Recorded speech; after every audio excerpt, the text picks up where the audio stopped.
Hi there, Ulra here and back again, and today we are going to be looking at the flower farm again. If you remember, back in episode 5 we took a look at the flower farm as it was back then, and since then I have been prettying it up and getting everything ready, and it is now actually at a point where it is done functionally, as well as the looks of all the pads. So it is time to turn the flower farm on. And because of that, I just wanted to go over a few of the features and the numbers of the flower farm. Now over here I put up a control board, and if it is in normal mode everything will be off here.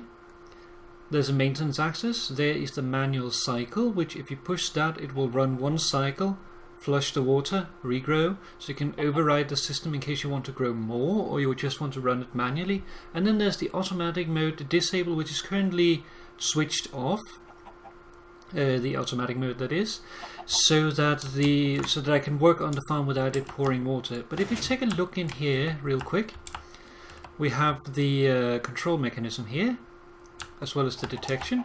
We have the bone storage here. And then we have all the dispensers, which has been completely filled with bone meal. You'll notice that one is missing in each, and that is because a single bone meal has been applied.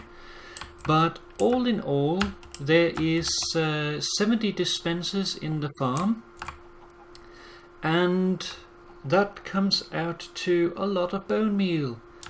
And it runs once a day at night time. The idea is that it runs at night time, flushing the water, and then after the water has carried the items away, it removes the water, then applies bone meal after the water is gone. And in here is the maintenance tunnel where you can refill the bone meal, and as you can see I put up some road signs so you can find your way around. And I also put in some slabs here. That is to protect from ender damage, so that an enderman can't spawn in here. The only point is here where an enderman could be, and I might try to fix that later, but right now it's not really necessary. It is one spawn space out of everything, rather teleportation space. So if we instead take a look at the farm here, I put in walkways so you can get around and look at the farm, and as you can see there is a lot of flowers growing all over the place. As I said, it is a 70 dispenser farm, usually one dispenser per pad here,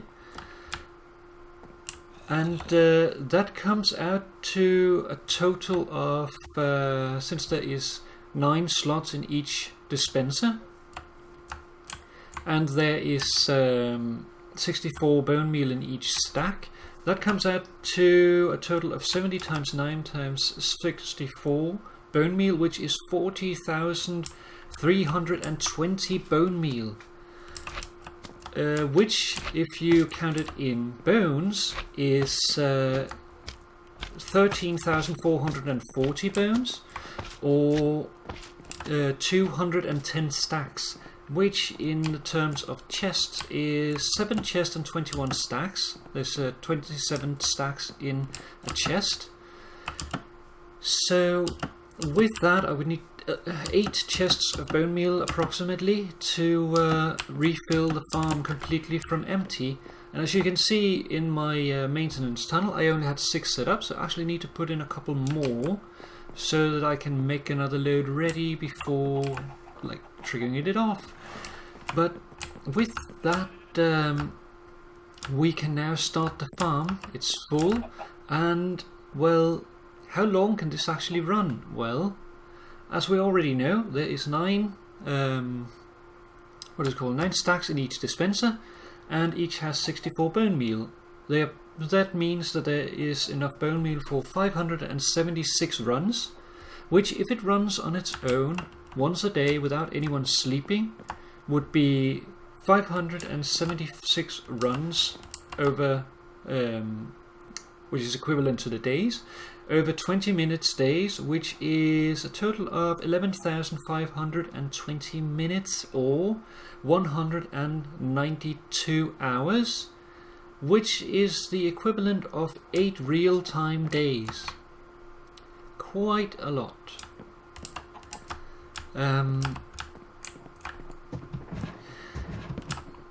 Now, if we then look at the yield, if you remember back in, let's switch this on, so now it will run automatically.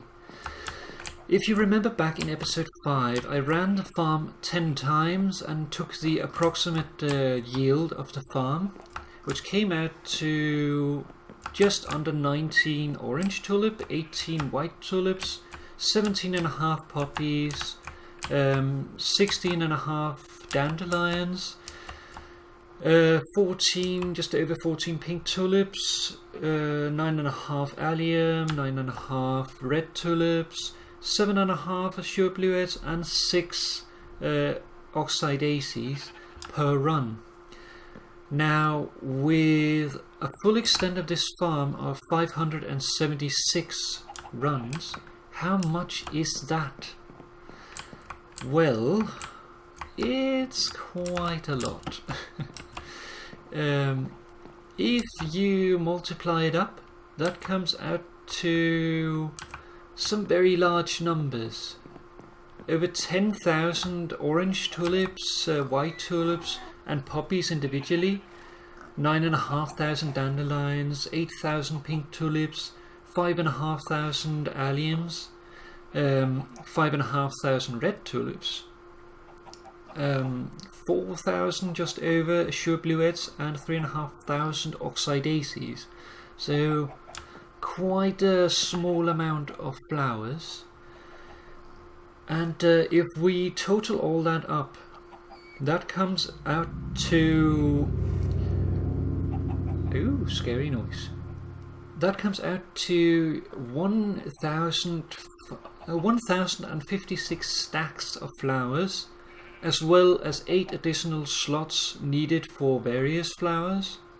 That is 39 chests and an additional 11 slots, of which 8 of them is semi-filled with flowers, in giving a total of 268.8 flowers of various types, of 8 different types.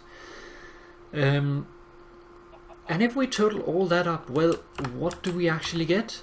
Well, we get a total of 67,852.8 flowers for the entire runtime of the farm. That is a lot. That is a buttload of flowers. And well, we are just approaching now the first time when it's going to start running. So what I'm going to do now is I'm going to wait here, and I'm going to come back with you the moment that the water starts flowing, and we will follow it down through its path through the farm and see the first collection as the farm is now complete. So I will see you back in a moment when the water starts flowing. Bye bye. And there the water comes, flowing down and washing all the flowers away. So if we follow it down here, try not to fall in, we don't want to collect the flowers ourselves, we have systems for that. So we just follow it down, watch it flow, and it comes down here. And as I've already talked about before, this is perfectly timed. An item takes 5 minutes to despawn, so that is the exact time that the water here is flowing, and it is flowing in a fashion where there is no dead spots in the water, so that all the flowers will converge towards the collection point at the end, which is all the way down here. And it snakes its way down through different paths and meets up. Some places that you can see up there, it is dry for a moment, but then water comes and refreshes it, and it all meets up at this point right here. Now, of course, we don't want to collect this ourselves, so one of the things that I wanted in this, and you might be able to hear it, is an automatic collection system. that is down here. If I go into this bit, we actually get into the maintenance tunnel here. This is the flower map that I used to design the farm. Big flower field to find the hotspots for various types of flowers where I wanted the flower farm to go. And if we go down here, we can actually see the collection system. Big thing. Lots of detectors. And the flower farm is going to produce a lot of seeds, and they're all going to end up in this box over here. While everything else will come out here. If we go through the wall here, close it off again, then all the flowers will converge and collect in these chests here, separated according to their type. And now the only one we don't get here is the only one that doesn't grow in a flower forest, and that is the what is it called? Somebody can't remember its name, but the blue one that grows in the swamps, and that means that I have to find a swamp to actually make another pad or two, but there is one right over there, so I'm going to make one at some point. But until then, well, here is the collection of the flowers. This is all the flowers from the former harvest while I was making the farm. So now it's just a matter of collecting. As you can see, there's nowhere near the amount of chests that I need here. So all that's left to do is wait and see how it performs, so we can get the actual numbers in the end. But that's going to be quite a few days in the future still. So I'm going to come back with those numbers at another time. Not today, but another time. So instead we are going to hop over and do something different. So I will see you back here in just a moment. Bye bye. Hi there. Back again, and over in a very noisy place. My portal. You might notice or recognize it from one of my previous videos. But before I actually built my portal here, the way I was getting to spawn, if I wasn't going by my road, to save time, for instance, on Fridays, I was going through the forest here over there towards Eurita's place over there, and then going through his portal all the way back to spawn. But it's not very good, because that means I can only really travel at daytime or risk blowing up the forest, and likewise when people come by here they would have to go the same way, which causes them to probably blow up the area, and I don't like creeper holes being left around. Not everyone fixes those sorts of things, so I decided to put in my own portal. It was just a matter of figuring out where to actually put it. So I've also been working on the other side. Like I talked about, this is just the outside of it, but I was also building something in the inside of the nether.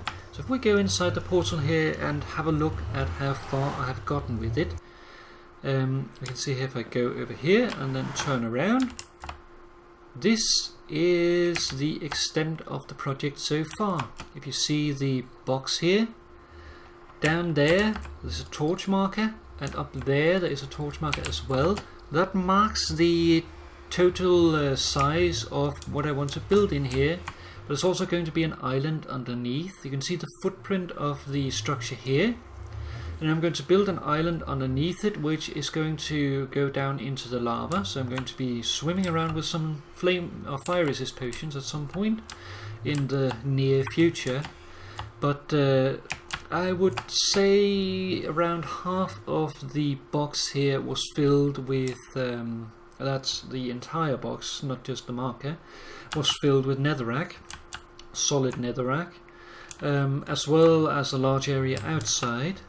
All of these chests here are filled with netherrack. I have one more in the overworld, and also that does not count all the netherrack that has fallen into the lava, which I was unable to save. But netherrack is so abundant that I can survive having that loss. Whoop. Very skilled ladder climbing, though I am doing it backwards.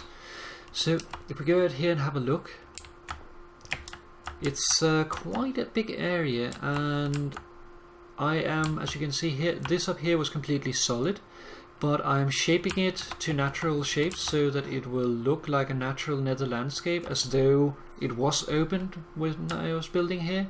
As you can see there, this is where I've gotten to. All of this here was solid, and I've just been carving it out and shaping it to make it look natural. And over there is Pink Swiper's portal, which looks weird from the outside because he's only built it from the inside, which is what a lot of people do in the nether. They build solely seen from the inside because they don't really care about going into the nether. So I will very likely be going through and actually putting this up from the outside, which he won't notice because he's just still going to see his own, but it's just going to make it prettier for my sake. As well as over there, you see the long straight thing there?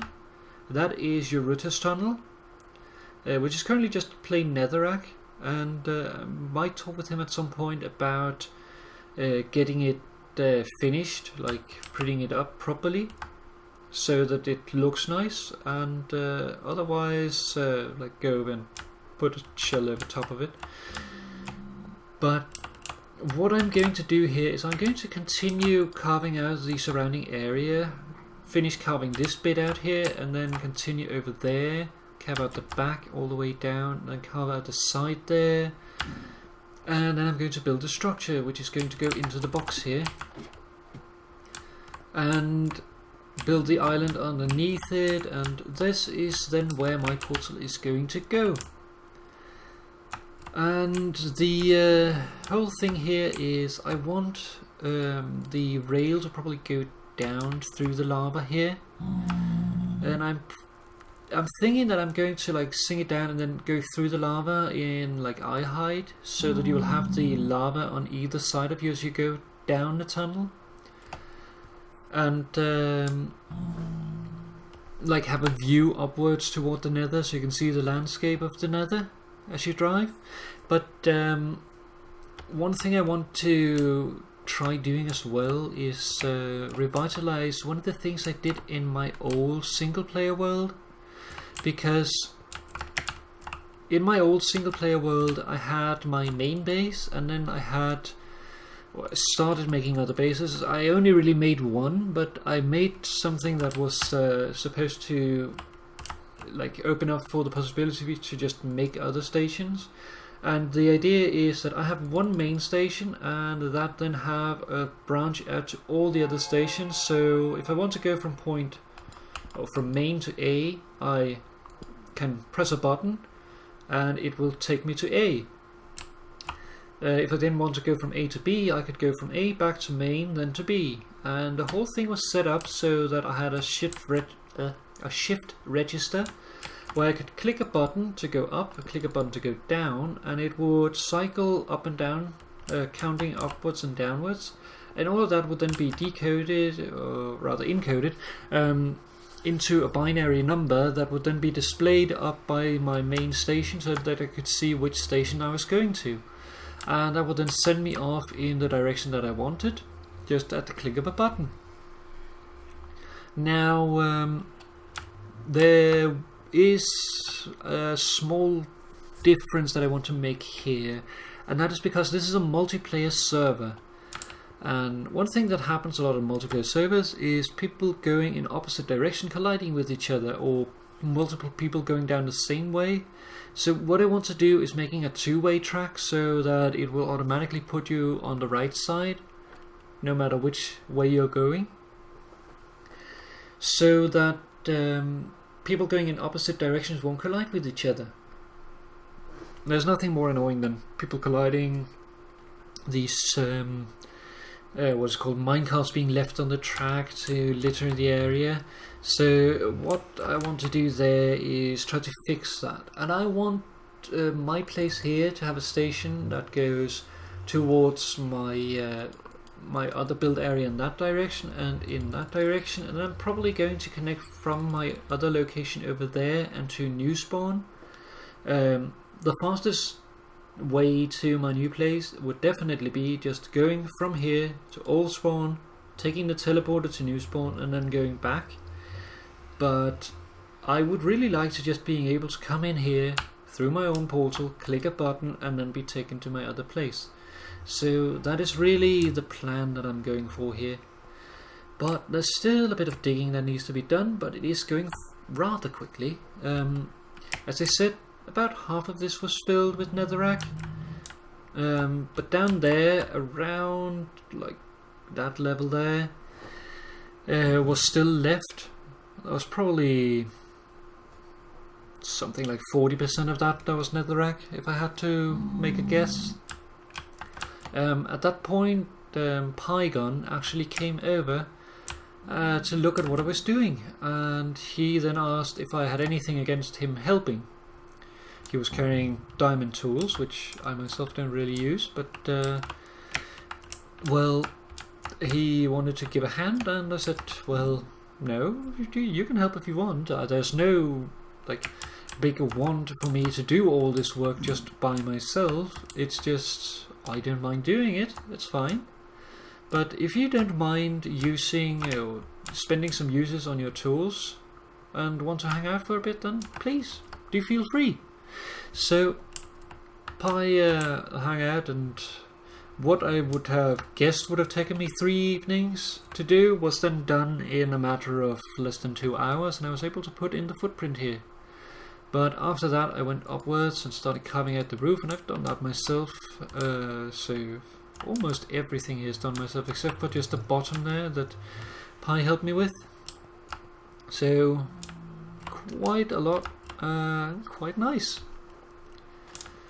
But yeah, that is really all I wanted to show today. Just a little bit of updating on where we are, as well as restarting the flower farm so that we can actually get ourselves some pretty flowers again. So with all that sorted and daytime coming now, I think I'm going to call it an end here for today. Hop up here on the lily pad, and I just want to say thank you very much for watching, and I hope that you enjoyed this little update-ish video. And even though this was probably a little more math than most people would like to see in a video, but I think the numbers are quite interesting, and even more interesting is the expectation of the yield, because what I plan to do is to take all the flowers that it makes now until it runs out of bone meal, put them in separate chests, and then count off the total over 576 runs and see what we get out of it, because a 10 sample size is very, very rough. So once all that is done, I will come back and I will give you those numbers, but that's probably going to be quite a few episodes down the line. So for now, thank you very much for watching, and I hope you enjoyed the episode. I'll see you again next week. Bye bye for now. Bye.